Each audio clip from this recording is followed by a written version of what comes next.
Welcome to justice math classes. मेरा नाम है इंसाफ। आज हम बात करते हैं क्लास 10th की प्रश्नावली 13.1 का क्वेश्चन नंबर पहला है। सबसे पहले क्वेश्चन को पढ़ लेते हैं। क्वेश्चन में कहा गया है, विद्यार्थियों के एक समूह द्वारा अपने पर्यावरण संचेतना अभियान के अंतर्गत एक सर्वेक्षण किया गया, जिसमें इन्होंने एक मोहल्ले के 20 घरों में लगे हुए पौधों से संबंधित निम्नलिखित आंकड़े एकत्रित किए। प्रति घर माध्य पौधों की संख्या ज्ञात कीजिए। तो देखो, पौधों की संख्या दे रखी 0 से 2 और घरों की संख्या कितनी है 1। इसका मतलब है कि जो 0 से लेकर के 2 तक पौधे लगे हुए हैं वो कितने घरों में, 1 घरों में। 2 से 4 पौधे जो लगे हुए हैं वो कितने घरों में, 2 घरों में। 4 से 6 पौधे लगे हैं वो 1 घर में लगा हुआ है। इस प्रकार से हमें क्या दे रखी है, सारणी दे रखी है। तो माध्य ज्ञात करने के लिए आपने किस विधि का प्रयोग किया और क्यों किया था। तो सबसे पहले क्या करेंगे, सारणी को हम बना लेंगे, उसके बाद इसको करेंगे सॉल्व। तो देखो, इस सारणी को मैंने यहाँ पर बना लिया है और घरों की जो संख्या है उसको मैं लिख लेता हूँ। घरों की संख्या दे रखी है 1, दूसरे नंबर पर 2, 1, 5, 6, 2, 3। इस प्रकार से घरों की संख्या हमने इसमें लिख ली। अब हमसे इसका माध्य पूछा है, तो माध्य ज्ञात करने के लिए देखो ये अंतराल दे रखा है। अंतराल दे रखा है, सबसे पहले निकालते हैं हम माध्य में वर्ग चिन्ह। तो वर्ग चिन्ह कैसे निकालेंगे, वर्ग चिन्ह, वर्ग चिन्ह निकालने का एक सूत्र है। तो वर्ग चिन्ह बराबर होता है तुम्हारा वर्ग चिन्ह, वर्ग चिन्ह बराबर होता है ऊपरी सीमा प्लस निम्न सीमा, ऊपरी सीमा प्लस निम्न सीमा बटे में 2। इस प्रकार से निकालते हैं वर्ग चिन्ह। तो पहले वाले अंतराल का वर्ग चिन्ह देख लेते हैं। तो x1 निकाल लेते हैं हम। ऊपरी सीमा, ऊपरी सीमा कितनी है 2 और निम्न सीमा कितनी है 0। तो 2 + 0 बटे 2। 2 में 0 जोड़ेंगे तो 2 आएगा, 2 में 2 का भाग देंगे तो 1 आ जाएगा। ठीक है, यानी इसका जो वर्ग चिन्ह निकलेगा वो कितना निकलेगा, 1। ऐसे इसका निकालेंगे, ये 4 है ऊपरी सीमा और निम्न सीमा कितनी है 2। 4 और 2 होते हैं 6 और 6 में अगर 2 का भाग लगाओगे तो कितना आ जाएगा 3, यानी इसका मान आ गया 3। इस प्रकार से हम इनको जोड़ते जाएंगे और हल निकाल लेंगे। लेकिन अगर इसका अंतराल सेम दे रखा हो, अंतराल अगर सेम हो तो बार बार निकालने की जरूरत नहीं है। अंतराल देख लो, उसको भी क्या करते जाओ, जोड़ते जाओ। जैसे यहाँ पर 0 से 2 तक 2 बड़े, 2 से 4, 4 से 6, सब में 2 2 जोड़ते जा रहे हैं, यानी अंतराल कितने का है, 2 का है। तो इस सब में 2 2 जोड़ते जाओ। पहला निकाल लिया हमने 1, अब 1 में 2 जोड़ेंगे 3, 3 में 2 जोड़ेंगे 5, 5 में 2 7, 7 और 2 9, 9 2 11, 11 और 2 13 हो जाएंगे। इस प्रकार से निकलेगा हमारा वर्ग चिन्ह। ठीक है, उसके बाद निकालेंगे हम f इंटू एक्स। ठीक है, f इंटू एक्स क्यों निकालेंगे, क्योंकि प्रत्यक्ष विधि से हम कर रहे हैं माध्य। कौन सी विधि से कर रहे हैं हम, प्रत्यक्ष विधि से। तो प्रत्यक्ष विधि से माध्य का जो सूत्र होता है वो होता है हमारा x बार बराबर sigma F x, sigma F x बटे सिग्मा एफ, यानी हमें सिग्मा एफ एक्स आई। सिग्मा का मतलब होता है जोड़ना। तो एफ गुणा एक्स करके उन सबको क्या करना पड़ेगा, जोड़ना। तो इसके लिए पहले हमें क्या निकालना पड़ेगा, एफ गुणा एक्स निकालना पड़ेगा। तो एफ गुणा एक्स निकालेंगे, जो वर्ग चिन्ह होता है उसको एक्स बोलते हैं और जो घरों की संख्या दे रखी है उसको एफ बोलते हैं। एफ गुणा एक्स करेंगे तो एफ का मान 1 है और एक्स का मान कितना, 1। 1 का गुणा 1 से करेंगे तो 1 आ जाएगा। 2 का गुणा करेंगे 3 से तो 6 आ जाएगा। 1 का गुणा करेंगे 5 से तो 5 आ जाएगा। 7 का गुणा करेंगे 5 से तो 35 आ जाएगा। 9 का गुणा करेंगे 6 से तो 54 आ जाएगा। 11 गुणा 2 से करेंगे तो 11 दूनी 22। 13 का गुणा 3 से करेंगे तो 13 3 हो जाएंगे 39। इस प्रकार से हम सबका क्या कर लिया, हमने गुणा कर लिया। अब इनको क्या करना है, हमें सिग्मा निकालना है, सिग्मा एफ एक्स। तो इन सबको क्या कर दो, जोड़ दो। तो जोड़ेंगे तो देखो 1 और 6 7, 7 और 5 12, 12 5 17, 17 और 4 21, 21 और 2 23, 23 और 9 होते हैं तुम्हारे 32, 32 की 2 हासिल 3, 3 और 3 6, 6 2 8, 8 5 13, 13 और 3 16, ये हो जाएंगे तुम्हारे 162। इसके बाद क्या आ रहा है, सिग्मा एफ आ रहा है। तो सिग्मा एफ को भी निकाल लेंगे। सिग्मा एफ मतलब सब एफ के मानों को जोड़ दो।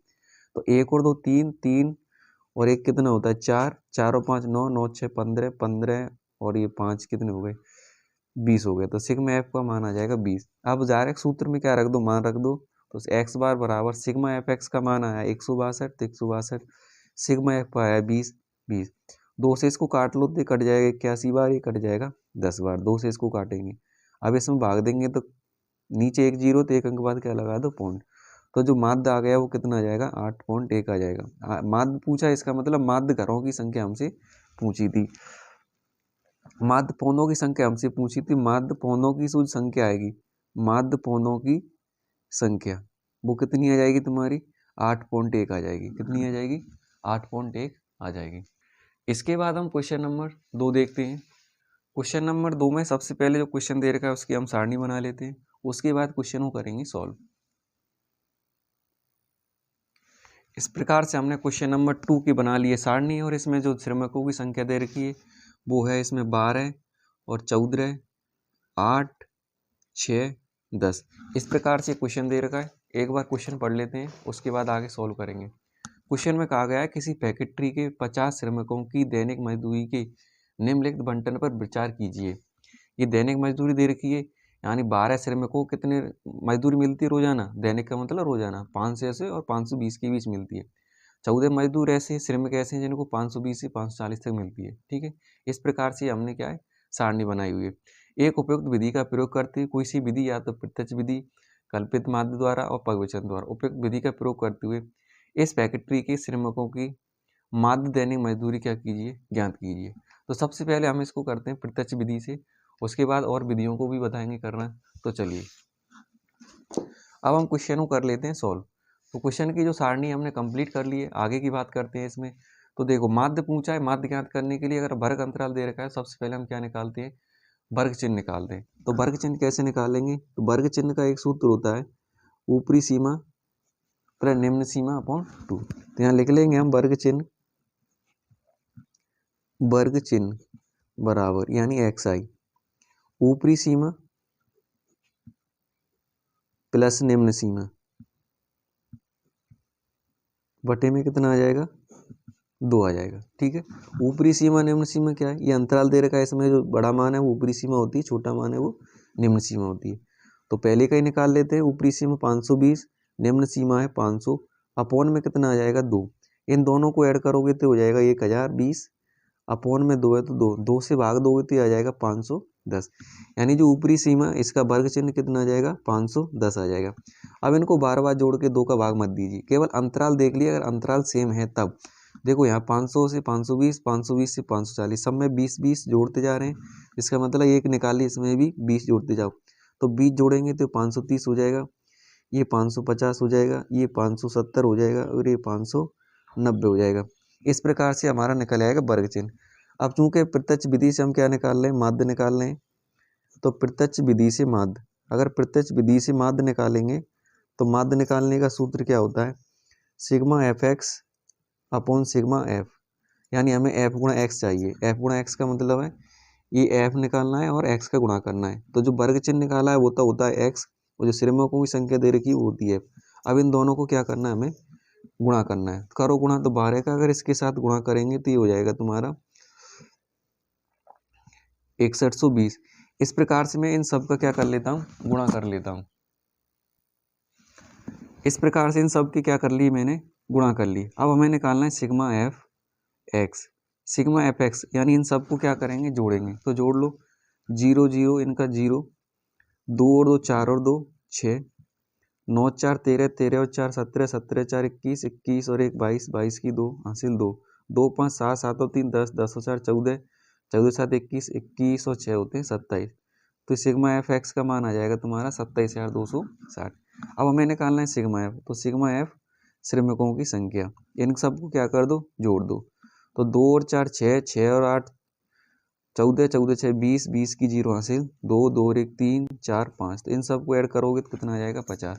अब क्या करो, डायरेक्ट सूत्र में रखो, माध्य निकालो। सिग्मा एफ एक्स का मान आया था 27,260 अपॉन सिग्मा एफ का मान आया 50।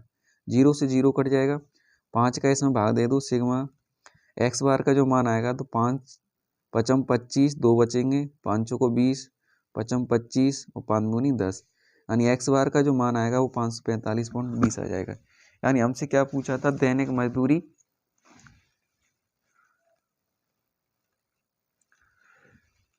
माध्य श्रमिकों की माध्य मजदूरी पूछी है। तो माध्य मजदूरी कितनी हो जाएगी हमारी, माध्य मजदूरी जो आएगी वो कितनी हो जाएगी, 545.20 रुपये आ जाएगी। ठीक है कि नहीं। इस प्रकार से हम प्रत्यक्ष विधि को आसानी से कर सकते हैं, और आगे की जो विधि है उसको अगले वीडियो में बात करेंगे। इसके बाद पग विचलन विधि और कल्पित विधि के बारे में बताएंगे।